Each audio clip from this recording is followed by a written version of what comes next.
Hello everyone. इस video lecture में हम जानेंगे what is the basic concept of spectroscopy. Spectroscopy क्या होता है, किस तरह से हम स्पेक्ट्रोस्कोपी का यूज़ करके वेरियस केमिकल कंपाउंड्स का स्टडी कर सकते हैं। तो साइंस की वो ब्रांच जिसमें हम स्टडी करते हैं एनी केमिकल कंपाउंड का स्पेक्ट्रा, और उस स्पेक्ट्रा की हेल्प से हम उसके स्ट्रक्चर को या उसकी प्रॉपर्टीज़ को डिटरमाइन कर सकते हैं, स्टडी कर सकते हैं। So the study of any chemical compounds with the help of spectra is known as spectroscopy. जब हम किसी केमिकल कंपाउंड की स्टडी कर रहे हैं, उसके स्पेक्ट्रा को स्टडी करके उस फील्ड को, उस ब्रांच ऑफ साइंस को हम क्या कहेंगे, spectroscopy. How spectra is generated, किस तरह स्पेक्ट्रा जनरेट होता है। जैसे कि हम स्पेक्ट्रा की बात करें, स्पेक्ट्रा आपने देखा होगा जब हम सनलाइट को प्रिज्म से पास करवाते हैं तो हमें एक स्पेक्ट्रा मिलता है, 7 कलर का स्पेक्ट्रा मिलता है, दैट इज़ स्पेक्ट्रम। ओके, वैसे ही नेचुरल जो आपका इलेक्ट्रोमैग्नेटिक रेडिएशंस को आप जब एक पर्टिकुलर सीक्वेंस में जमा दें, उसकी वेवलेंथ के अकॉर्डिंग इंक्रीजिंग से डिक्रीजिंग ऑर्डर ऑफ वेवलेंथ या decreasing to increasing order of wavelength में, तो हमें एक स्पेक्ट्रम मिलता है। ओके, एक अरेंजमेंट ऑफ रेडिएशन मिलता है, उसी को हम स्पेक्ट्रा कहते हैं। ओके, तो बात करते हैं स्पेक्ट्रा जनरेट कैसे होता है। मान लिया एक सैंपल है, कोई केमिकल कंपाउंड है या ऑर्गेनिक कंपाउंड है जिसका स्ट्रक्चर आपको स्टडी करना है, तो आप उसका पर्टिकुलर सॉल्वेंट में सैंपल बनाएंगे, उसे सैंपल होल्डर में रखेंगे। अब उस सैंपल होल्डर में रखने के बाद उसमें से इलेक्ट्रोमैग्नेटिक रेडिएशन पास करेंगे। अब डिपेंड करेगा कि आपको किस तरह की स्टडी करनी है उस ऑर्गेनिक कंपाउंड के साथ, आपको उसके अंदर क्या फंक्शनल ग्रुप है ये डिटरमाइन करना है, या आपको उसका मोलिकुलर वेट डिटरमाइन करना है। ओके, सो जब इलेक्ट्रोमैग्नेटिक रेडिएशन हम सैंपल होल्डर में से पास करवाएंगे, तो जिस कंपाउंड के जो पार्टिकल्स हैं उनसे रेडिएशन स्ट्राइक होगा, और स्ट्राइक होगा तो कुछ अमाउंट ऑफ एनर्जी वो पार्टिकल एब्जॉर्ब कर लेंगे। ओके, सो जो बाहर इमिट होने वाले रेडिएशन है उनकी इंटेंसिटी कम होगी क्योंकि कुछ अमाउंट ऑफ रेडिएशन तो एब्जॉर्ब हो चुके हैं। तो एक जो एनर्जी इमिट हुई है उससे, उसकी हेल्प से हमें एक स्पेक्ट्रा जनरेट होकर हमारा जो इंस्ट्रूमेंट है वो देगा जनरेट करके, और उसकी हेल्प से हम डिटरमाइन करेंगे the structure of our compound or sample. So this energy change can be recorded, which is called spectra. जो रेडिएशन हमने दी है और जो हमें एब्जॉर्प्शन के बाद मिली है, उन दोनों के डिफरेंस को हम स्टडी करते हैं और उसकी हेल्प से हमें स्पेक्ट्रा मिलता है, और उसकी जो स्पेक्ट्रा मिली है उसकी हेल्प से हम स्टडी करके डिटरमाइन करते हैं हमारे मॉलिक्यूल की बेसिक नेचर। अब बात करते हैं स्पेक्ट्रोस्कोपी की डेफिनेशन की। So branch of science which deal with the study of interaction between electromagnetic radiation and the sample और इलेक्ट्रोमैग्नेटिक रेडिएशन के बीच में जो भी इंटरेक्शन हो रहा है उसकी स्टडी को हम क्या कहते हैं, स्पेक्ट्रोस्कोपी कहते हैं। स्पेक्ट्रोस्कोपी डिपेंड करता है,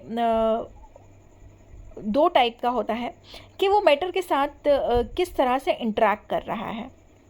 ओके, किस तरह से इंटरेक्ट करेगा आपकी स्पेक्ट्रोस्कोपी में, या तो सैंपल के मॉलिक्यूल जो हैं वो एब्जॉर्प्शन शो करेंगे या इमिशन शो करेंगे।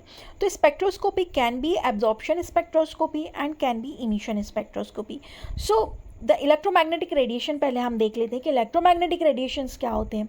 The radiation have particle and wave nature.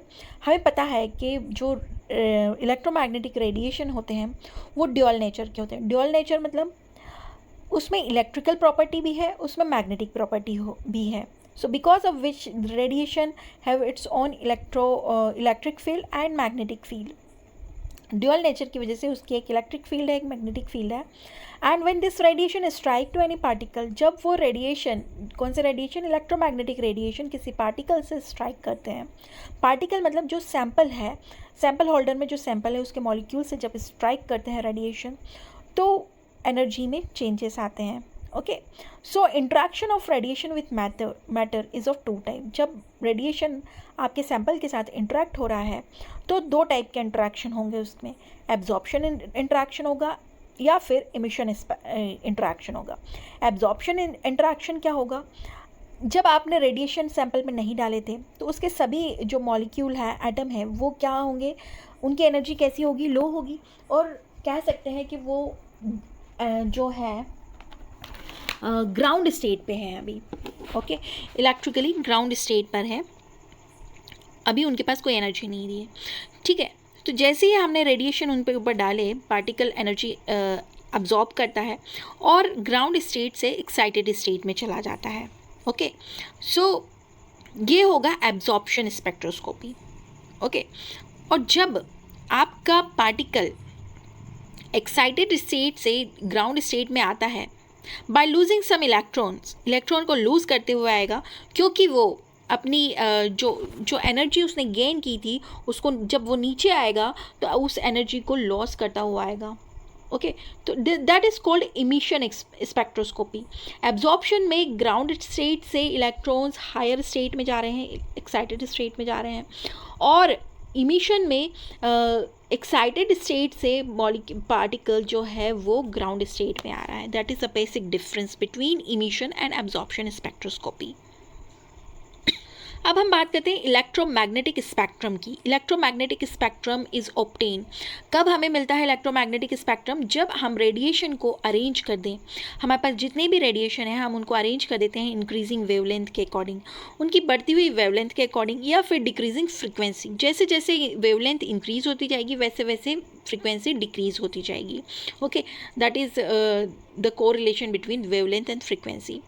तो सबसे पहले इलेक्ट्रोमैग्नेटिक स्पेक्ट्रम में आते हैं कॉस्मिक रेज, फिर आते हैं gamma rays, X rays, UV rays, visible rays, infrared rays, micro rays waves, radio waves, okay. और अगेन यूवी रेज जो हैं वो अलग अलग रीजन्स में डिवाइडेड हैं, जैसे vacuum UV, short UV, middle UV, long UV. तो जैसे जैसे हम कॉस्मिक रेज से रेडियो वेव की तरफ बढ़ते जाएंगे तो वेवलेंथ ऑफ रेडिएशन इंक्रीज होता जाएगा, ओके।